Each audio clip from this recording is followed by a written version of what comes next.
नाथ संप्रदाय के शिववतारी गुरु गोरखनाथ की पावन भूमि गोरखपुर।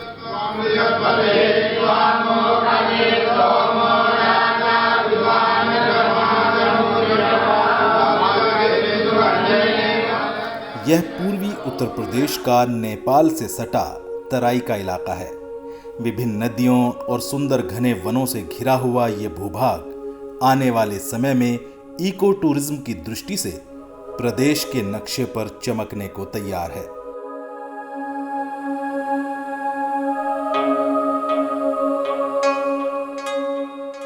शहर गोरखपुर की पहचान 737 हेक्टेयर में फैली रामगढ़ झील से भी है। किंवदंती है कि प्राचीन काल में इस ताल के स्थान पर एक प्राचीन नगर था जो किसी ऋषि के श्राप से ध्वस्त हो गया और वहां ताल बन गया। उत्तर प्रदेश सरकार ने इसे एक पर्यटक स्थल के रूप में विकसित किया है।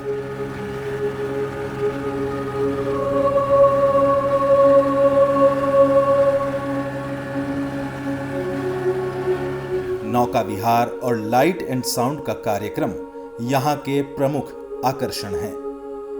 रामगढ़ झील उत्तर प्रदेश का पहला अधिसूचित वेटलैंड है, जिसे रामसर साइट्स की सूची में शामिल किए जाने का प्रस्ताव है। उत्तर प्रदेश सरकार के द्वारा पर्यटकों को आकर्षित करने और इको टूरिज्म को बढ़ावा देने के लिए 75 करोड़ की लागत से एक इंटरनेशनल वाटर स्पोर्ट्स कॉम्प्लेक्स भी निर्मित किया जा रहा है। हर शाम बड़ी संख्या में लोग यहां प्रकृति का आनंद लेने के लिए आते हैं। रात को तो इसकी छटा देखने लायक होती है।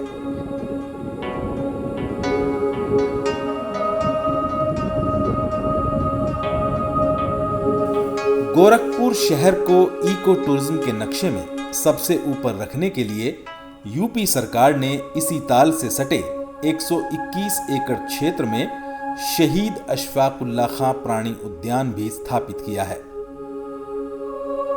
इस प्राणी उद्यान का लक्ष्य वन्य जीवन के संरक्षण एवं संवर्धन के साथ लोगों का मनोरंजन करते हुए उन्हें वन्य जीवन के प्रति संवेदनशील भी बनाना है। इस चिड़ियाघर का निर्माण कार्य फिलहाल अपने अंतिम चरण में है। इस प्राणी उद्यान में विशेष रूप से उत्तर प्रदेश का पहला इंडोर बटरफ्लाई पार्क भी बनाया गया है, जिसमें 40 से अधिक प्रजातियों की तितलियां आकर्षण का केंद्र रहेंगी। इसके परिसर में 34 एकड़ का हिस्सा वेटलैंड का भी है।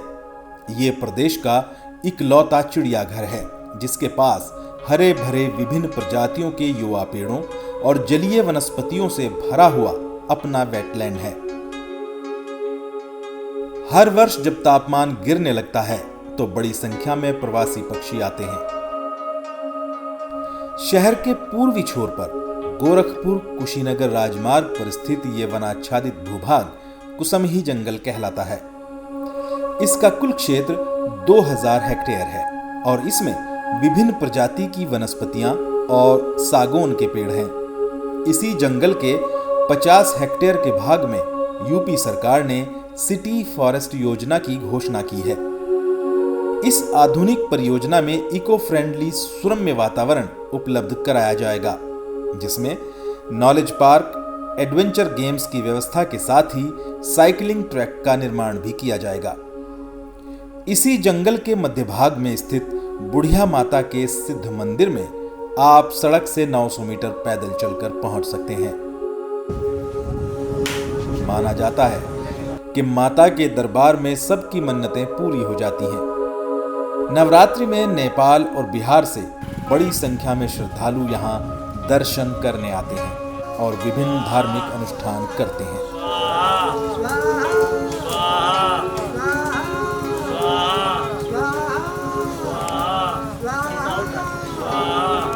कुसमही जंगल के भीतर ही विनोद वन है। इसे मिनी जू भी कहा जाता है, जिसमें तरह तरह के पक्षी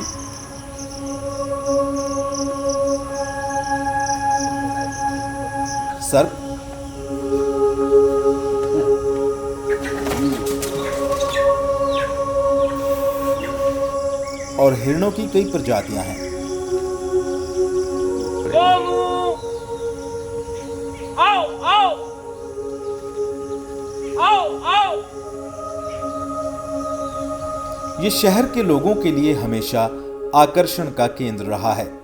इस परिसर से सटे वन विभाग का एक गेस्ट हाउस भी है, जिसका बहुत बेहतर रखरखाव किया जाता है।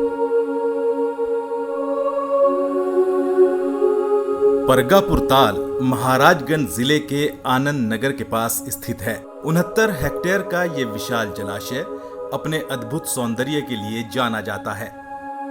इसका अद्भुत विस्तार इसे अपने आप में अलग बनाता है। परगापुर ताल को उत्तर प्रदेश सरकार कछुओं और मगरमच्छों के प्रजनन एवं संरक्षण केंद्र के रूप में विकसित करने और इसका सुंदरीकरण करने जा रही है। आने वाले समय में यह इको टूरिज्म का प्रमुख केंद्र होगा। चारों तरफ से सघन वनों से घिरे होने के कारण वन रक्षक वन संपदा की रक्षा करने के लिए इस ताल में सघन पेट्रोलिंग भी करते हैं। यह गोरखपुर शहर से लगभग 51 किलोमीटर की दूरी पर स्थित है।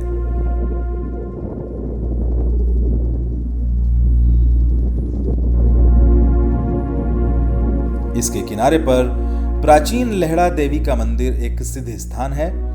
महाभारत काल का यह मंदिर घने जंगलों से घिरा हुआ था और पाह नदी के किनारे स्थित था। कहा जाता है कि पांडव अपने अज्ञातवास के दौरान यहाँ आए थे। यहाँ बड़ी संख्या में श्रद्धालु अपनी मनोकामना पूर्ण करने के लिए आते हैं और धार्मिक अनुष्ठान करते हैं।